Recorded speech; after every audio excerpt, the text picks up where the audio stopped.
My name's Jon Mconal. I work for Star Telegram. How did a man born in a small town in West Texas rise to prominence at one of the state's most storied newspapers?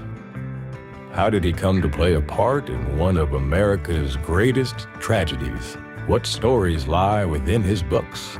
And why did he walk across the entire state to uncover them? Join us as we unravel the remarkable story of Jon Mconal, a Texas writer. Jon Mconal was born in Pecos, Texas, but it was Glen Rose where his roots took hold. He grew up on a ranch where work came early and often, and the mesquite trees never seemed to end. But even then, his mind wandered beyond the horizon. I was raised out in West Texas. I was raised on an old ranch, and I read everything I could, and I'd read about guys over in England packing a knapsack and taking out and walking, and they'd always have a big adventure. And I always thought, God, what a wonderful thing I'd do. He devoured books, stories of men crossing countries with only a knapsack in their thoughts. He dreamed of adventure, of walking great distances, and most of all, of writing. Did Jon tell you how he became interested in writing, Jane? He loved to read. And I know he had two English teachers that encouraged him. In high school or? I think they were, I know one of them was in high school, and I'm not sure about the other one. But I think both of them encouraged him to write. And I think it, honestly, I just think it came natural to him. He really enjoyed reading, he enjoyed expressing his thoughts in writing. And one thing that I thought was always funny, he told me he had hoed enough mesquite trees, he didn't want to do that the rest of his life. Encouraged by his English teachers and driven by a need to understand people, Jon traded the plow for a pencil and set out to find stories worth telling.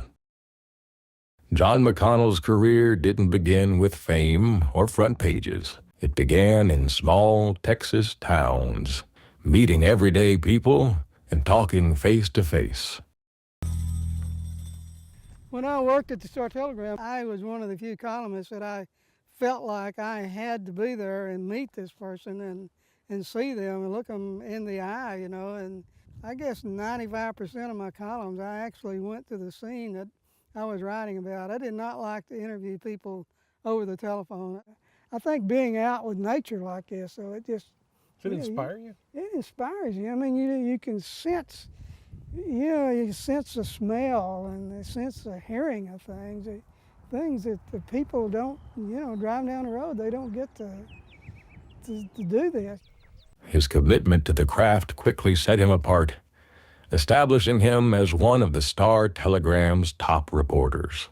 You know what, it's really interesting because, first of all, he's a great writer, and which was obvious by how they were treating him there.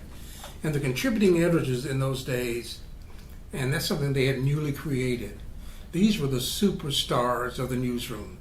They would take on the big stories, whether they were straight news stories or the investigative stories. And to add that title of not just writer but contributing editor meant that they were standing out. They were the standouts at the newspaper. His work had earned his place in the newsroom, just in time for history to turn. In November of 1963, the world stopped. The assassination of President John F. Kennedy stunned the nation. And for Jon Mconal, it was the loss of a hero. Well, what was your impression? I mean, what were you going through at this point? The president had been shot, and then come Sunday, the accused assassin's been shot. What was going through your mind? Oh, well, I was like everybody. I was just in a state of shock. I mean, it was just absolutely. I couldn't. When Kennedy was killed, I just. I don't know. He was my hero, So. History was unfolding, and Jon Mconal would soon find himself not just a witness, but a quiet participant. I went to work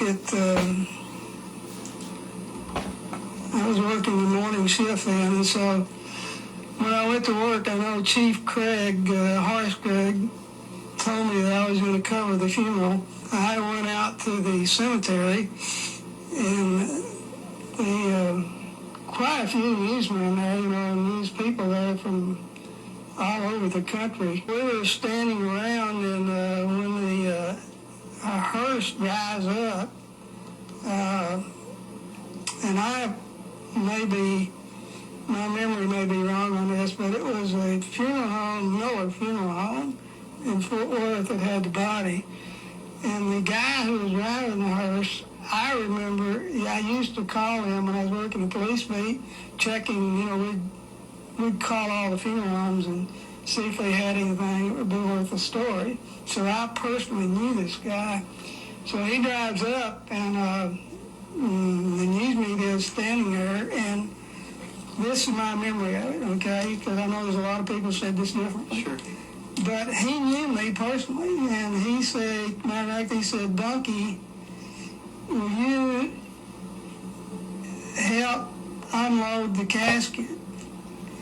And then he said, we need some pallbearers. Do you think the news media would be pallbearers? And I said, yeah, I'm sure they would be if you asked. And so I remember helping unload the casket, and then I remember this guy saying, would y'all be pallbearers? And so 8 of us stepped forward and said, yeah, we'll be pallbearers. But yeah, he and all there were no pallbearers. And when the funeral home said, we need to get the casket to the gravesite, John and several other people, I think Mike Blackman, who was with the Associated Press, and some other people volunteered. And of course, in that famous photo of his casket being carried, John is right there. And so he'll have that memory, or we'll have that memory from now on. When John retired from his storied career at the Star-Telegram, his writing was far from over. In fact, some might have said it was a first step to some of his finest work. But this is no ordinary band of rambling men out on a road trip. You see, John prefers an old-fashioned form of transportation, his own 2 feet. Heard right, Jon Mconal's lifelong dream is to walk across Texas. All of it, from town to town and campsite to campsite.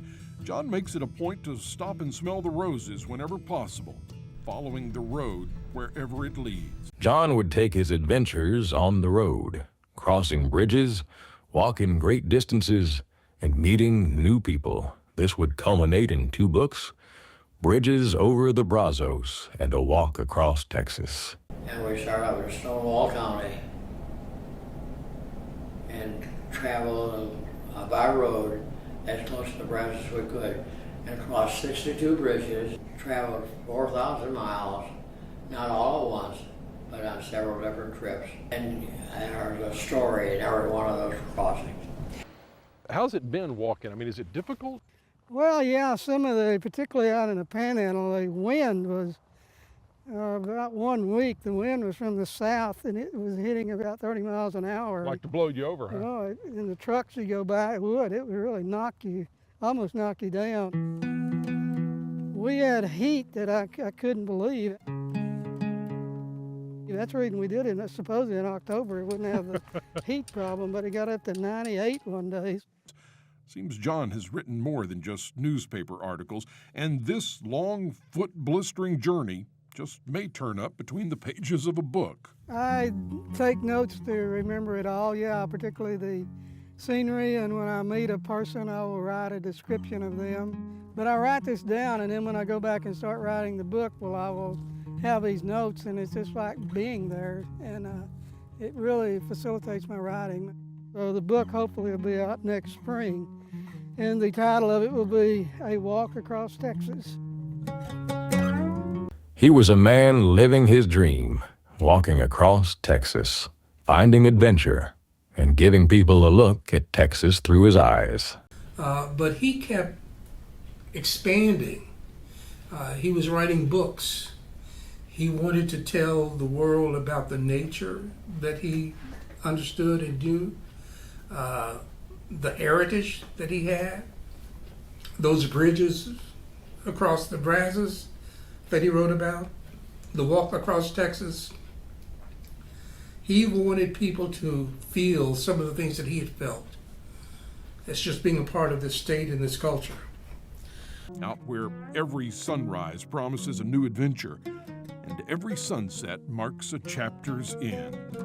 How many 69-year-old men can say that they've walked 450 miles, across Texas? So it gives you a good feeling about yourself. And gosh, you think, man, this is wonderful, So I really felt like I've been blessed by being able to do that. Jon Mconal's legacy contains more than we could ever fit into an exhibit. He was a storyteller. Well, he always said everybody has a story if you just sit and listen. He told those stories so well that, they would grip the heart, if you will. I mean, they got your attention and you couldn't let it go. He took a skill and developed it into an art. He was a man who followed his dreams. And I always wanted to work with stuff telegram. Being in West Texas, the stuff telegram used to be a very strong paper in West Texas, and I was literally raised in the stuff telegram, so it was the paper that I just dreamed about one day going to work for. Thought, God, what a wonderful thing I'd do to walk across a part of Texas. You heard right. Jon Mconal's lifelong dream is to walk across Texas. All of it. And he became a part of history. But perhaps more than anything, his legacy is in the lives he touched, through the paper and in person. Jon was this guy who had this big heart. Now, he was short in stature, but his heart was bigger than he was in many ways. He had a love for humanity. He had a love for nature. He had a love for things that God had made. And it showed. It showed not only in how he treated his colleagues and other people that he would run to, and the subjects of some of his reports. I mean, he cared about what he wrote about.